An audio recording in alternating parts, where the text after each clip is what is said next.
everyone, welcome back to my channel. I'm Tracy and I'm so excited to show you guys the second part of making Avatar The Last Airbender costumes for Halloween. So you guys saw Katara's costume last week and I'm going to be showing you guys how I make her choker. I needed a metal closure for the choker, so I actually thrifted a swimsuit and it had this nice metal closure on it, so I'm just going to use it for the choker. I'll be showing you guys how to make her cuffs as well. So with the leftover ribbed knit fabric I got from Fabscrap, I'll show you how to make those. I also went back to Fabscrap for Aang's costume because for my first trip I only found this Burgandy one, which is perfect. They have like a half yardage scrap section and it's only like $5, which is great.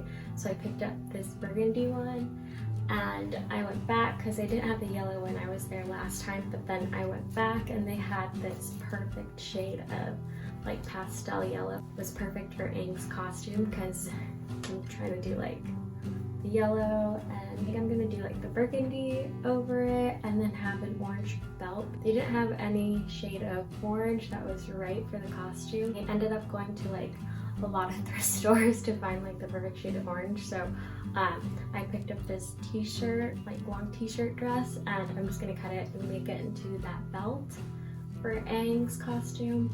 Aang's costume is gonna be pretty simple because it's mostly just rectangles and like, I guess it's kind of like a circle scarf if you think about it, because it's going to be a lot of like fabric just draped over him, so it's a pretty simple costume. Since my boyfriend's going to be Aang, we decided to do a like professional bald cap, so I actually went to like a special effects makeup place to pick one up because I did not want like one of the cheap Halloween bald caps that don't really look like a bald, it looks like you're wearing a bald cap. I went to Alcone, like near Times Square. It was just a really nice day out, as you can tell, but I picked up like a size medium bald cap, and I also picked up some Pax paint. This is what I was told I should paint over the bald cap, so I got makeup sponges to do that with.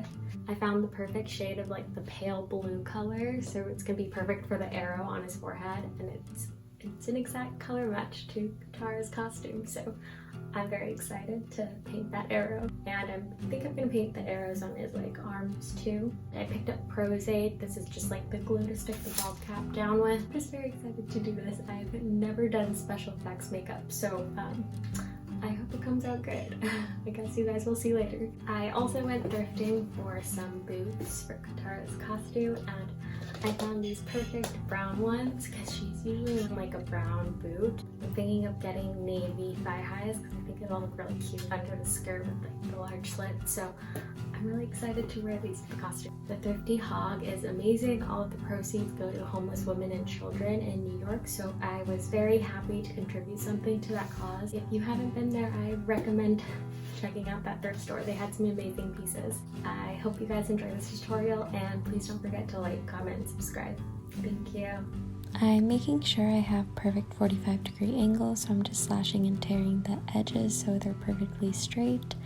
And my fabric was so satisfying and easy to do this too, but I definitely recommend using like a Lycra knit and then just using scissors, just because then you don't have to clean up your frayed edges, because mine fabric ended up fraying a lot. And now I'm just slashing and tearing this half yard in half, and then I'm going to attach these two long rectangles together. I pin the rectangles together and I just overlock that seam. And you don't have to use an overlock machine, you can just use your regular straight stitch machine and use your zigzag to clean up your ends. And I overlocked my frayed edges just to keep everything in place. My burgundy fabric was slightly less than a half yard, but I just ended up cutting it into a long rectangle that measured 14 by 31 inches. And then I sewed it together so it made a circle. I take the orange t-shirt and I cut out 3 small rectangles, and then I attach those together to make a long rectangle that measured 10 inches by 80 inches long. And I sewed them together. I overlocked my ends so they didn't fray, I recommend using a Lycra knit, like I said, because then you won't have to clean the ends. Draping the fabric over the body is fairly simple, so I just take the midpoint of the yellow rectangle and drape it over the shoulder, and then I wrap it across the body, and at the waist I wrap the back over the front, like so, and then I tuck it into the back, and then I just adjust how I want the bottom part to fall. Next, I take the burgundy circle and then I just take the midpoint and just drape it over the shoulder like so, and just play with it and see how I like it. And when I like how it falls, I just leave it there, and then I take the belt and just tie it at the waist. I love how these fabrics fall, and I just need to thrift some brown pants for my boyfriend, but ladies, imagine wearing this and a brown mini skirt and a cute bra. You would make such a cute airbender. Now it's time for Katara's accessories, so I'm cutting out 2 rectangles that measure 7.5 by 8 inches long for the cuffs, and your measurements might be different, but this is what works for me. I take my pale blue fabric and cut out 2-inch wide strips on the bias, just to put at the top of my cuffs. I add the bias strip to the top of the cuff, and then I sew a 1/4 inch, and then I'm going to fold that. So I sew the 1/4 inch, and now I'm just going to remove 1 inch from that strip, and then I'm going to overlock the edge. I fold the entire cuff right sides together, and then I want to overlock that whole seam. After sewing the whole cuff together, I take the bias tape and fold it under, and then go to my sewing machine and use a double needle.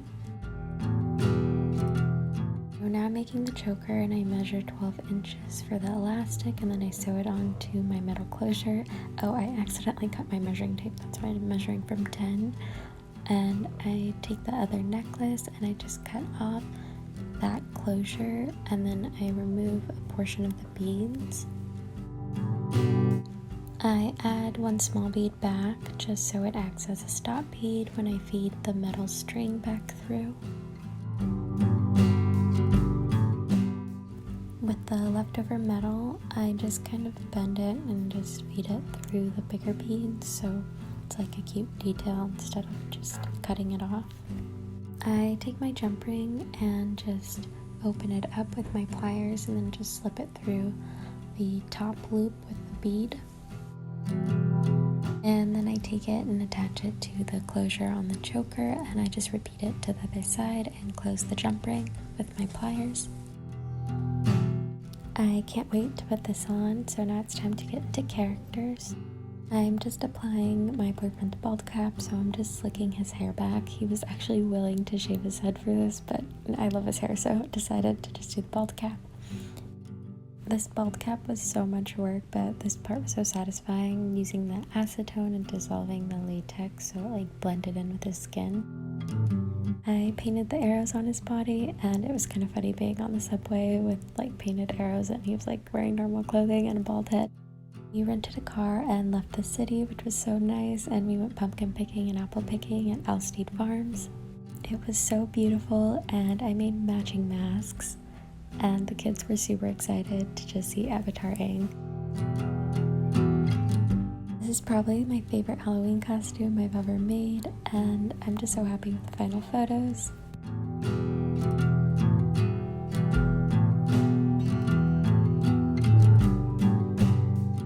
Thank you guys so much for watching.